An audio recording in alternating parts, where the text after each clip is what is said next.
Hello friends, welcome back to my channel. Friends, आज हम यहाँ पे कॉम्पिटिटिव से संबंधित कुछ प्रश्नों को देखेंगे जो कि railway, loco pilot, railway group D, banking परीक्षाओं, पुलिस भर्ती परीक्षाओं तथा अन्य भर्ती परीक्षाओं में आपके लिए बहुत ही उपयोगी होने वाले हैं। तो चलिए देखते हैं आज इन इम्पॉर्टेंट प्रश्नों को।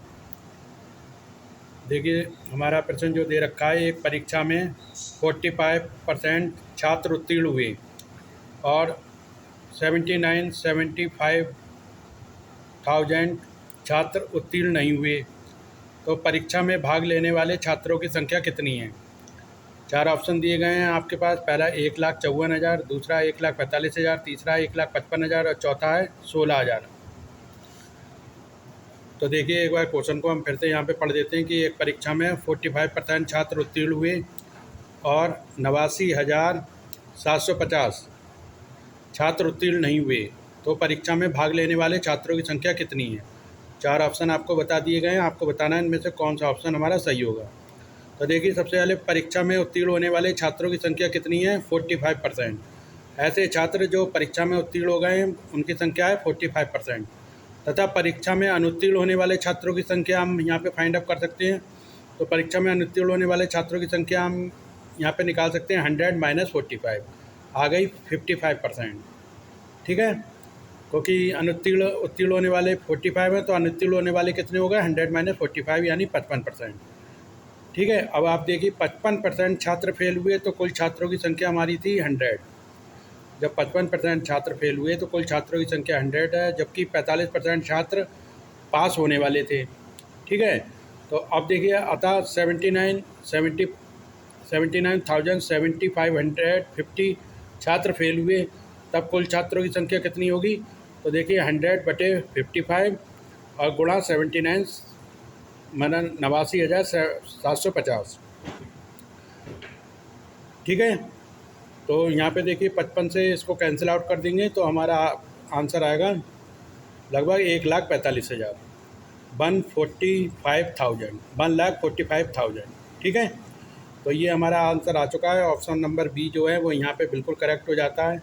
ऑप्शन बी 1,45,000, ये आंसर हमारा बिल्कुल करेक्ट है यहाँ पे। ठीक है, देखिए इस तरीके से भी यहाँ पे देख सकते हैं कि 55% छात्र फेल हुए तो कुल छात्र थी संख्या थी 100। तो एक पे भी हम फाइंड आउट कर सकते हैं 100/55 और फिर 89,750 छात्र फेल हुए, तब कुल छात्रों की संख्या यहाँ पे फाइंड आउट की जा सकती है। ठीक है, अब देखिए अपना अगला प्रश्न, ये भी आरआरबी एनटीपीसी में आ चुका है प्रश्न है और अन्य परीक्षाओं की दृष्टि से भी बहुत ही महत्वपूर्ण है। साथ ही CHSL परीक्षा व CGL परीक्षा में भी ये प्रश्न पूछा जा सकता है। ठीक है, तो देखते हैं इस प्रश्न को। एक समान बहुभुज के सभी आंतरिक कोणों का योग 1440 डिग्री है, तो बहुभुज के कितने विकर्ण होंगे। पहला 35, दूसरा 27, तीसरा 45 और चौथा 30। देखिए, एक सामान्य बहुभुज के सभी आंतरिक कोणों का योग 1440 डिग्री है, तो बहुभुज के कितने विकर्ण हैं। अब देखिए, हम जानते हैं कि n भुजाओं वाले बहुभुज के आंतरिक कोणों का योग कितना होता है। अगर कोई बहुभुज है हमारे पास, पॉलिनोमियल है, पॉलीगन है कोई हमारे पास और उसकी n भुजाएं हैं, तो आंतरिक कोणों का योग कितना होगा, n - 2 गुणा 180। तो n भुजाओं वाले बहुभुज के आंतरिक कोणों का योग होगा n - 2 गुणा 180। ठीक है, और इसे हम समेसन ऑफ थीटा भी लिख सकते हैं, समेसन ऑफ थीटा बराबर n - 2 गुणा 180। अब देखिए समेसन ऑफ थीटा के वैल्यू हमारी जो कितनी है वो है 1440। तो 1440 है और 180 को इधर ले आए लेफ्ट हैंड साइड में, तो बराबर राइट हैंड साइड में n - 2 हो जाएगा।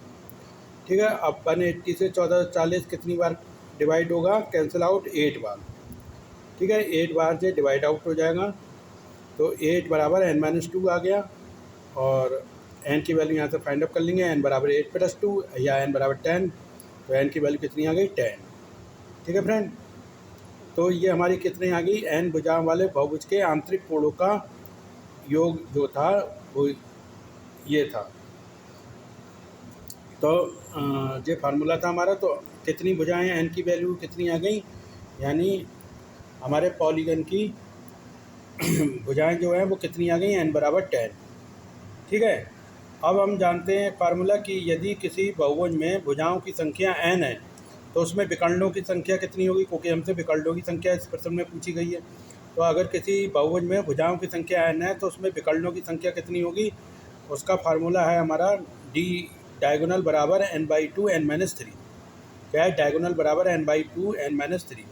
तो n की वैल्यू यहाँ पे कितनी देखी, 10, तो n की वैल्यू 10 पुट कर दी, 10/2, और n की वैल्यू 10 है, 10-3।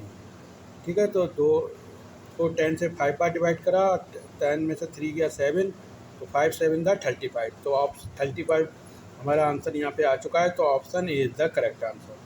Option A 35 is the correct answer. कितना आ गया, 35। ठीक है। तो option A is the correct answer 35। तो हमारे कितने डायगोनल आ गए इस पॉलीगन के, 35 डायगोनल होंगे, यानी 35 विकर्ण होंगे। ठीक है। और भुजाओं की संख्या कितनी आई है पॉलीगन की, n बराबर 10। तो उसमें 10 भुजाएं हैं और 35 डायगोनल है, यानी 35 विकर्ण है। ठीक है। तो ये फ्रेंड हमारे यहाँ पे दोनों प्रश्न देखिए यहाँ पे सॉल्व हो चुके हैं।